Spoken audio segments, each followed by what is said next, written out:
Hi everyone, and welcome to our presentation about wills and estates and planning ahead. My name is Hannah Jones and I am the Community Liaison at Community Legal Information in PEI.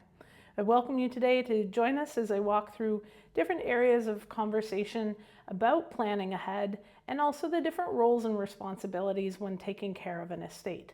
Before we begin, I'd like to acknowledge that Community Legal Information operates on the traditional and unceded territory of the Mi'kmaq people here in Abequit, Prince Edward Island.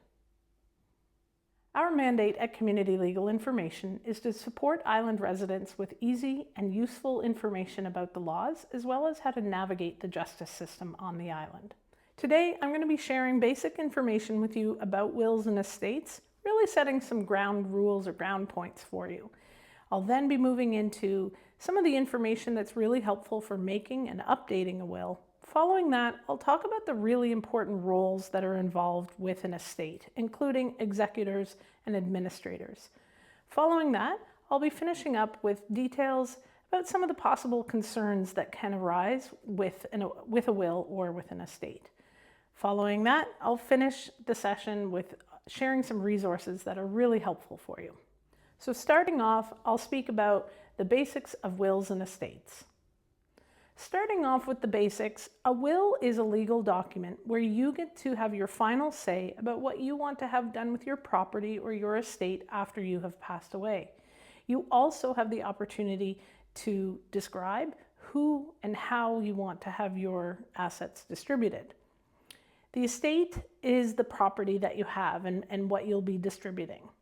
An executor is a very important role. This is who you are assigning to look after your estate after you have passed away. An administrator is another equally important role. An administrator is somebody who will look after an estate when there's no will has been made. A beneficiary is a person or organization who will receive a gift from the estate. Examples of this could be charities, universities, or even religious organizations. A dependent is a person who receives financial support from another person. It usually includes people that you have a legal obligation to support financially, and it typically includes a spouse or any children under the age of 18. A guardian is another very important role, and it's a person that you get to name in your will as the person who would be looking after the day-to-day care of your children should you pass away.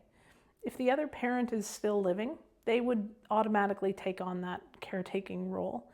But if something has happened to both parents, it goes down to your will in describing who will be the person looking after your children. The trustee is another equally important role. This person is responsible for the legal and financial affairs of any children under the age of 18 if something has happened to both parents. This person can be the same person as the guardian, or it can be another person. So why is it important for you to make a will? It's very important because this is your final say of what you want to have done with your estate or your assets after you have passed away. And as I just mentioned, it's so important because this is how you as a parent can choose who will be looking after your children after you have passed away. Again, if something has happened to both parents. So the other thing to consider is what happens if you pass away without a will. That's called dying intestate. And here, I want to mention some of the reasons why it's so important for you to make a will. Because if you die intestate, it may cost more for family or near friends to take care of your estate, as well as taking a lot more time for your estate to be distributed. As well, you don't get the final say of how you want your estate to be distributed, so it may not meet your wishes. You will also have no control over who will be distributing your estate. And finally, the public trustee and guardian may also have to become involved if there are any children under the age of 18. So, in this scenario, it's somebody who's really close to you, very close family member or friend, is going to have to actually apply to the Supreme Court of PEI to become your administrator. Now, I'm going to shift into talking about making a will. As well, please keep in mind that everything that I'm sharing is also related to updating your will, because perhaps you have one and it's just time for you to be making those updates. So, what are the rules for making or updating your will? First, you must be at least 18 years of age. After that, you must also have capacity to make your will. What that means is that you really understand what it means to be making or updating this really important document. Secondly, you also must understand how much property you have or how many assets you have and where they are. And then finally, capacity also means that you understand that there could be potential claims made against your estate. That final rule that's up there for making your will is that it must be properly signed by you and 2 witnesses. So you must all be together when you're signing the document. Another part of this is that the person who, or the 2 people who are witnessing your will, they cannot be beneficiaries or the spouses of beneficiaries. So what type of wills are valid on PEI? There are 3. The first is that you can handwrite it. Following that, you can use a Canadian will kit. And these can be purchased in large stationery stores or online. Your third, and certainly your safest option, is hiring a lawyer to make your will. This is especially important if you have a very large estate or your distribution is really complex. Please remember that only the original document, your original will, can be used. What should you include in your will? There's lots of really important information, starting off with your full name, your contact information. If this will is replacing a previous one, it is extremely important that you include the information about which will this is taking over from. After that, you definitely want to include the new date on this will and the full name and contact information for all of your beneficiaries. It's extremely important too to include the name of your executor or executors if you have more than one. And I'll talk about this a little bit more later on. You need to also include your signature and the signature of your witnesses as well. And again, that all has to be signed at the same time. And I think what's most important for people is listing how you want to have all of your assets in your estate distributed. There are a few other really important things to include in your will, such as your full names and contact information of your dependent children and the guardian and trustee, those really important people who are going to be looking after the day-to-day care and the legal and financial needs of your children should something happen to both parents. And finally, you can also include a residual clause. So this allows the executor to distribute that anything that's left in your estate after taxes have been paid and gifts have been distributed. Again, this is only in the situation where there might be a few things remaining in the estate and the executor is going to be distributing this according to your best wishes. When should you update your will? This is a really important question. And the easiest answer is that anytime there's any major change in your life, you really should be updating your will. Some of those major changes include marriage, separation, or even divorce. If you move or buy or sell property, as well if you have more children. And at the time when maybe your dependent children are becoming adults themselves. If there's somebody who's really close to you who has been a beneficiary in a previous will, and if they've passed away, maybe now is the time to be updating your will too. And finally, if your financial situation has any major change, you should update your will then. So again, in summary, when should you update your will? Anytime there's any significant change in your life. Where should you keep your will? If you've made your will with a lawyer, they are going to keep the original on file. So your executor can access it from them when that time comes. But if you've made your will on your own, or if you've used a Canadian will kit, your other options are to store it in a really safe place yourself. Often that can be a safe, it could even be a safety deposit box at a bank. Make sure that wherever you have your original will, that your executors can access that when the time comes. Tell your executors now where you have stored the will. The other thing is that you can also provide them with a photocopy just to give them reference for what they're looking for. But remember, only the original will can be used. I'm going to shift into the next part of the conversation with roles and responsibilities. As I mentioned at the beginning, I've already talked about administrators and executors, but I want to just reiterate what those are. So the executor is the person or people who you assign when you make a will. They are going to be the people who are looking after your estate after you have passed away. The administrator is a person who is going to have to apply to the court to look after your estate if you have not made a will. What does an administrator or an executor do? These are very important roles, and they start off by making funeral and burial arrangements, as well as applying for probate at the Supreme Court of PEI. They're also going to be gathering all of the deceased person's assets, paying down any expenses and debts and taxes, which includes filing tax returns, and reporting to the beneficiaries. Following all of this is when distribution of the estate begins. It's really important that the people in these roles have the ability to maintain really accurate records of everything that they're doing.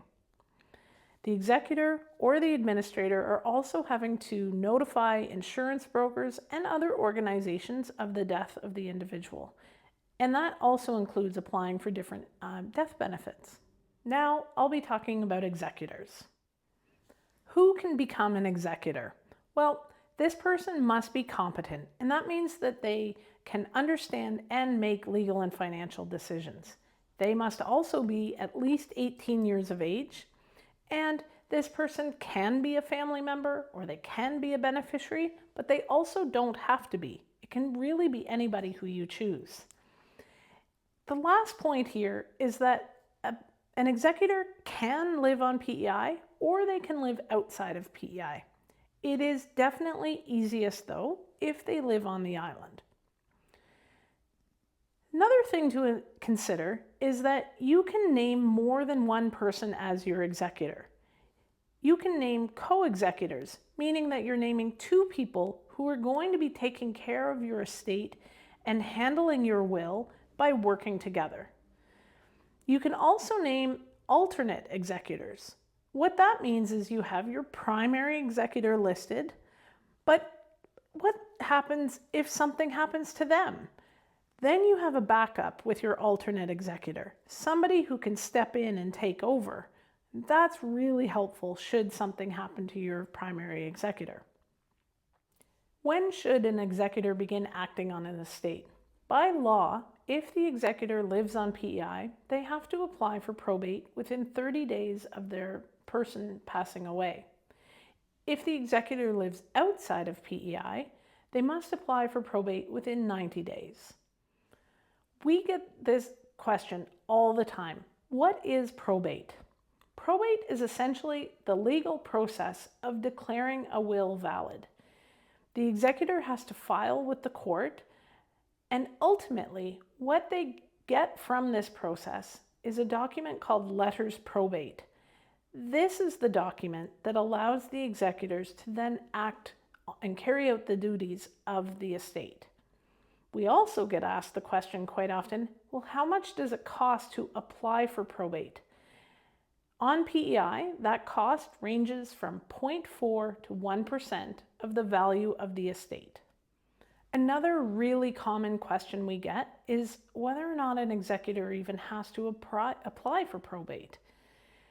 An executor might not need to apply if the estate is very, very small with no property to give away, or if the primary beneficiary or joint owner is named on all assets. So what that means is if the deceased person had shared all of their assets and debts with another person, then that estate would not have to go through probate.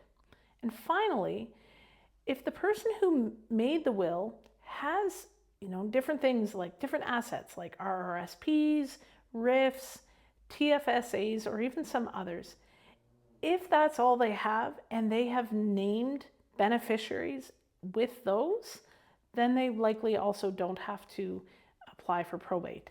But It's always really advisable to get legal advice about this. Another really common question that we get is, who pays the deceased person's debt and taxes? It's the estate that is responsible for paying those, although that's taken care of by the executor or the administrator. It's really important to remember that all debts and taxes must be paid before any of the assets can be, or any of the gifts can be distributed.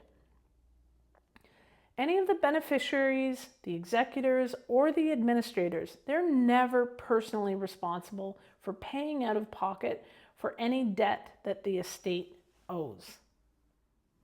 How are the deceased person's taxes and debts paid? Well, after the executor or the administrator have received those important documents from the court, letters probate or letters of administration, they must then first pay down the person's debts. This happens in this order. So first, they have to pay anything that's owing to the Canada Revenue Agency. Following this, any mortgages or outstanding secured debts would have to be paid. Third, any funeral expenses would also have to be paid, with the exception of if the individual had a prepaid funeral. The fourth is that if there are any costs or expenses associated with handling the estate, so perhaps hiring a lawyer, hiring an accountant to help take care, those costs would also come out of the value of the estate. And if there are any outstanding medical or nursing home expenses, they too have to be paid from the estate. And lastly, any outstanding debts that exist would have to be paid too. And that includes things like credit cards and loans. Do I get paid for being an executor? The estate should pay you for any legitimate out-of-pocket expenses. So anything that you're paying for, but that really is something to be paid for by the estate. As well as the executor, you can get a commission for the role to a maximum of 5% of the value of the estate. If this is something you're interested in, you have to get approval from the Supreme Court. It's really important that you maintain very detailed records of all of your tasks that you're taking care of and logging the time as well. So what happens if you're an executor, but you don't have the ability to carry out those duties? If the individual is still alive and they are still competent, meaning that they can understand and make legal and financial decisions, just go to them, have a conversation, and share that you don't feel that you're the best person for the role and that you're asking them to reassign and update their will to include new executors. If that person has passed away though, and you are the executor, you would actually have to apply to the Supreme Court, applying that you're refusing to act in that role. Now, I'm going to shift and talk about the really important role of administrators. Again, this is a person or people who are applying to the Supreme Court to look after an estate where there is either no will, or if the existing will is invalid. Third, if the existing will does not name an executor. And finally, if there is no executor to act on the will. So, what happens if somebody has died without a will? Again, this is called dying intestate. And a really close family member or very close friend would have to apply to the Supreme Court to become the administrator. The administrator can also be appointed if the executor has died or if they refuse or step down from that role. And a person can also apply to be the administrator if there is a will, but perhaps if it's invalid.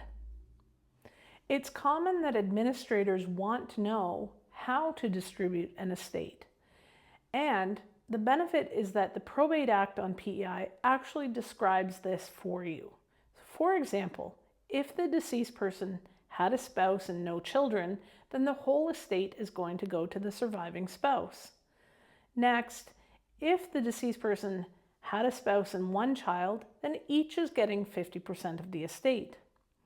As you'll see, if there's more than one child, and the surviving spouse, then the surviving spouse is getting 1/3 of the estate, and the remainder is going to be divided equally amongst the rest of the children.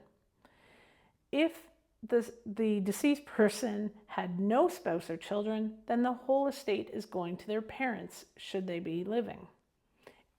If they don't have any living parents, then the estate is going to their siblings. But if the siblings have predeceased them, then the siblings' portion is going to go to their children. And if there's no spouse, no children, no parents, no siblings, or nieces or nephews, then the estate is going to go to the closest surviving family. And ultimately, if there are no family members, then the estate may end up going to government. Who can apply to become the administrator? Typically, it's a surviving spouse, a close family member, or a very close family friend. Person must be at least 18 years of age, and they must be competent. And again, competent means that they can understand and make legal and financial decisions. If more than one person applies to the Supreme Court to become the administrator of an estate, what the judge is going to do is assess which person they're going to choose for the role, who will be best, or can these people work together as joint administrators? How do you apply to become the administrator? You can either do this yourself and access the forms on the Supreme Court's website, or you can hire a lawyer to do this for you. Applying for administration of an estate costs between 0.4 and 1% of the value of the estate. This cost is paid for out of the estate. Do I get paid to be the administrator? The estate should pay you for any out-of-pocket expenses or legitimate expenses with handling the estate.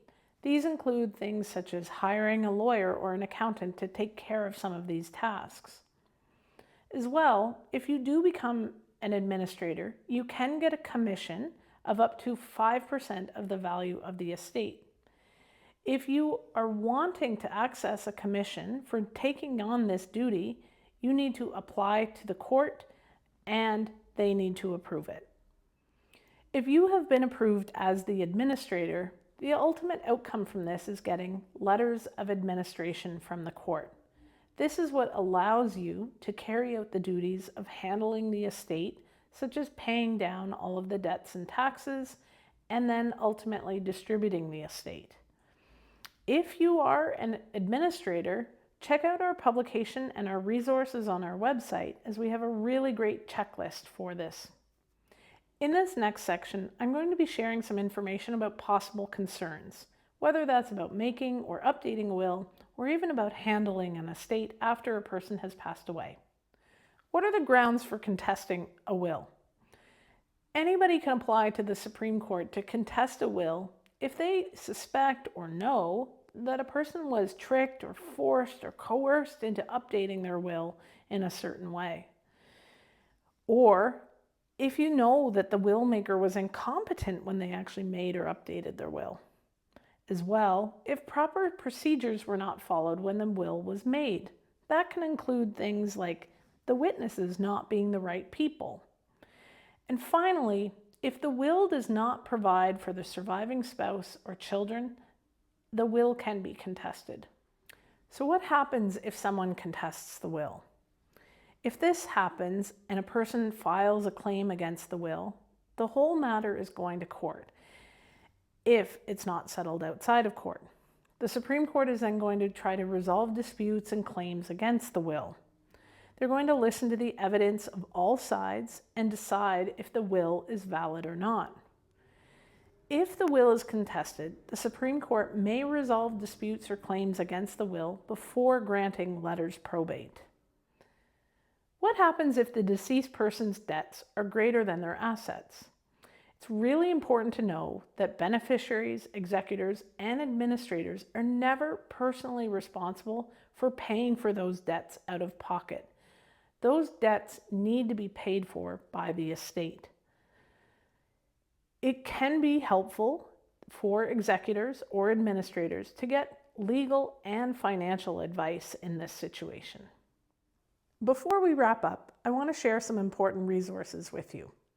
We have a variety of really helpful publications, especially for people who are making or updating their will, or for people who are in the executor or administrator roles.